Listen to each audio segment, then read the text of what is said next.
Assalamualaikum warahmatullahi wabarakatuh. Perkenalkan, nama saya Indah dari Prodi Manajemen. Saya akan mempresentasikan SPS, yaitu etika bisnis.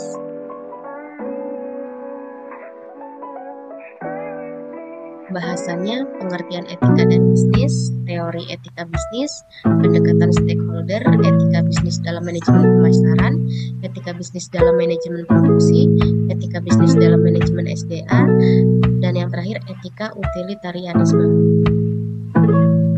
Dahuluan latar belakang etika bisnis. Sebuah perusahaan bisnis yang baik harus memiliki etika dan tanggung jawab sosial yang baik. Kata etika berasal dari kata Yunani ethos yang mengandung arti yang cukup luas, yaitu tempat yang biasa ditinggali, kebiasaan, adaptasi, akhlak, watak, perasaan, sikap, dan cara berpikir. Moralitas dari kata lain moralis dan merupakan kata abstrak dari moral yang menunjukkan kepada baik dan buruknya suatu perbuatan. Sedangkan definisi dari etika bisnis adalah pengetahuan tentang tata cara ideal, pengaturan dan pengelolaan bisnis yang memperhatikan norma dan moralitas yang berlaku secara ekonomi atau sosial. Dan penerapan norma dan moralitas ini menunjang maksud dan tujuan kegiatan bisnis. Mekanisme pasar bebas diberikan kebebasan luas kepada seluruh pelaku bisnis untuk melakukan kegiatan dan mengembangkan diri dalam pembangunan ekonomi. Ini terjadi akibat manajemen dan karyawan yang cenderung mencari keuntungan semata sehingga terjadi penyimpangan norma-norma etis, bahkan pelanggaran etis bisnis dan persaingan tidak sehat dalam upaya penguasaan pasar terasa semakin memberatkan para pengusaha menengah ke bawah yang kurang memiliki kemampuan bersaing. Oleh karena itu, perlu adanya sanksi yang tegas mengenai larangan praktik monopoli dan usaha yang tidak sehat agar dapat mengurangi terjadinya pelanggaran etika bisnis dalam dunia usaha. Sasaran dan ruang lingkup etika bisnis.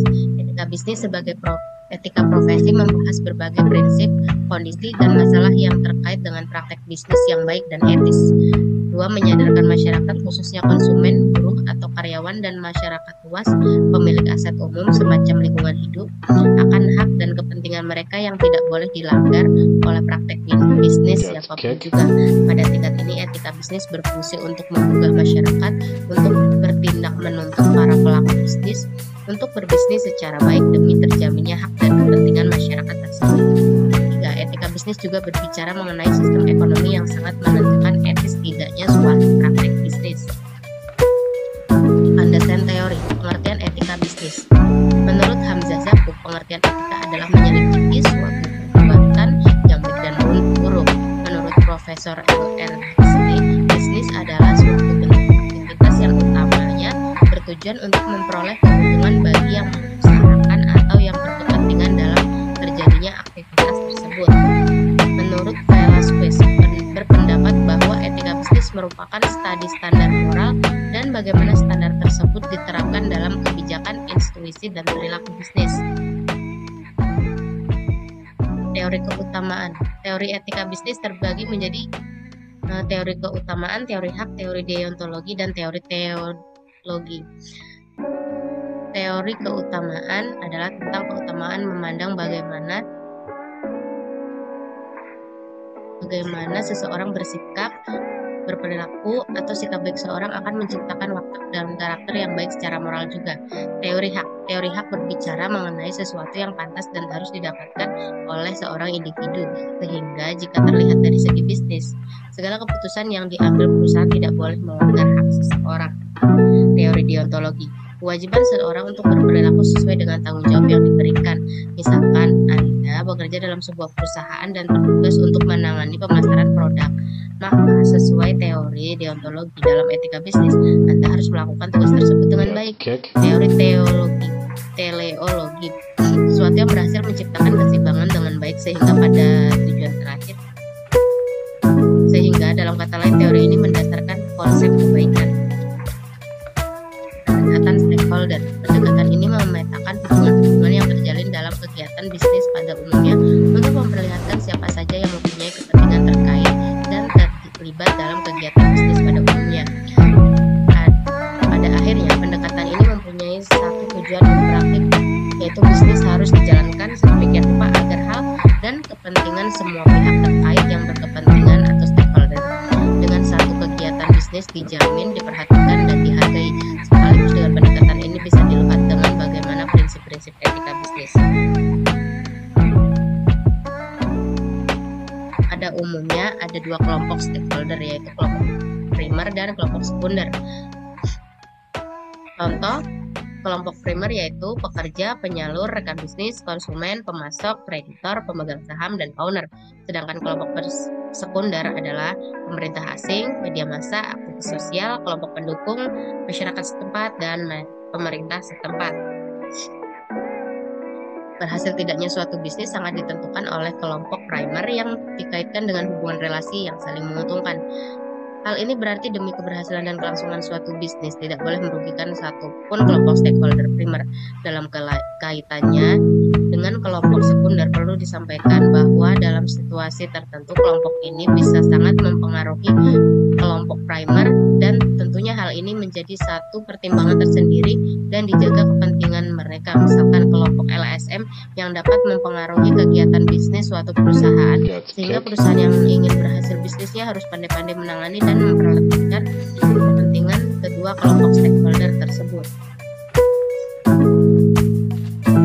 Pembahasan etika bisnis dalam manajemen pemasaran. Etika pemasaran merupakan sebuah standar moral yang digunakan untuk memandu keputusan dan tindakan pemasaran. Etika mengatur berbagai segi kehidupan manusia agar berjalan harmoni. Bukan hanya individu yang diatur dengan etika, namun organisasi atau entitas juga diatur oleh etika. Sebagai contoh, perusahaan entitas ini harus dapat berjalan secara ekonomi dengan seluruh pemangku kepentingan atau stakeholder seperti pemasok, konsumen, mediator, kompetitor, dan lain sebagainya. Unsur-unsur yang harus diperhatikan dalam etika bisnis pemasaran. 1. Mampu mengendalikan diri sendiri untuk tidak memperoleh apapun dari siapapun dalam bentuk apapun. Mempunyai tanggung jawab sosial terhadap masyarakat. Tetap mempertahankan jati diri agar tidak mudah tergiur oleh hal-hal yang dapat merugikan pihak terkait. Menciptakan persaingan yang sehat dan dapat menjalin kerja sama antara pelaku bisnis. Memelihara kesepakatan atau menumbuhkan kesadaran terhadap apa yang telah disepakati dengan konsumen atau pelanggan. Etika bisnis dalam manajemen produksi.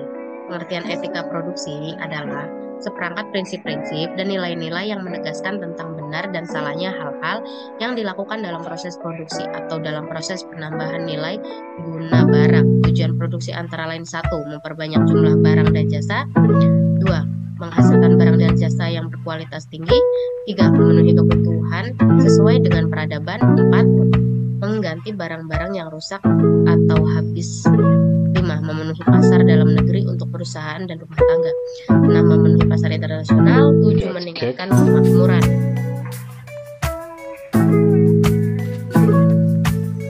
Pelaksanaan manajemen produksi memiliki fungsi berorientasi produk dan jasa. Dalam pengolahannya terkait dengan fungsi keuangan di mana ada pengalokasian anggaran, analisis investasi, penyediaan dana dan pengolahan produk atau kinerja pelayanan jasa. Fungsi produk dilakukan oleh perusahaan untuk menciptakan atau pengadaan atas barang atau jasa transformasi yang dilakukan dalam kegiatan produksi adalah untuk membentuk nilai tambah terhadap barang atau jasa atas produksi meliputi 1. Produk apa yang dibuat, 2. Berapa kuantitas produk yang dibuat, 3. Mengapa produk tersebut dibuat, 4. Di mana produk tersebut dibuat, 5. Kapan produk dibuat, 6. Siapa yang membuat, dan 7. Bagaimana memproduksinya. Bisnis dalam manajemen sumber daya manusia. Manajemen sumber daya manusia mempunyai lingkup kegiatan-kegiatan rekrutmen, seleksi, orientasi, penilaian kerja, pelatihan dan pengembangan, hubungan industrial dan kesehatan dan keselamatan kerja.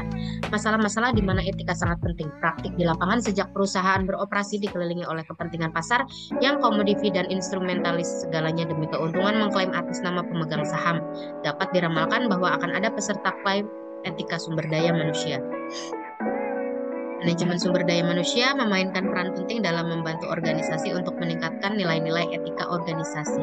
Manajemen sumber daya manusia juga bertanggung jawab dalam usaha-usaha organisasi untuk menangani etika perilaku. Dapat mampu menjadi penggerak dalam organisasi dalam menangani isu-isu etika serta tanggung jawab dalam mengembangkan dan pelatihan mengenai pentingnya peningkatan moral karyawan. Manajemen etika utilitarianisme. Teori utilitarianisme mengatakan bahwa suatu kegiatan bisnis adalah baik jika bisa memberikan manfaat kepada sebagian besar konsumen atau masyarakat. John S. Mill dalam buku yang berjudul Kamus Filsafat mengatakan bahwa etika utilitarianisme merupakan teori etika yang mengatakan bahwa hal-hal yang baik merupakan hal yang bermanfaat, berguna, dan menguntungkan. Sebaliknya, hal-hal yang jahat dan tidak baik merupakan hal-hal yang merugikan. Tidak hanya bermanfaat dan tidak menguntungkan, dari karena itu baik atau buruknya suatu ditentukan berdasarkan manfaat yang diperoleh, berguna atau tidak berguna, dan menguntungkan atau tidak menguntungkan. Menurut Bentham, prinsip utilitarianisme adalah sesuatu yang individu dalam bertindak mengacu pada eksplisitas dan implisitas, dan ini sesuatu yang dapat ditentukan dan dikonfirmasikan dengan observasi sederhana.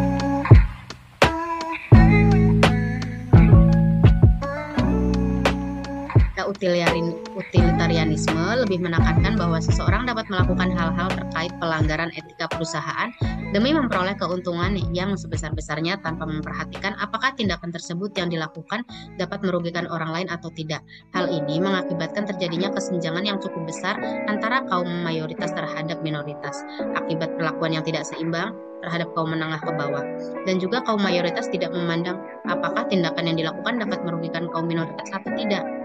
Saya tidak menyetujui adanya penerapan etika utilitarianisme di dalam berbisnis karena hal tersebut akan merugikan konsumen minoritas akibat dari tindakan pemimpin yang selalu mengutamakan konsumen mayoritas.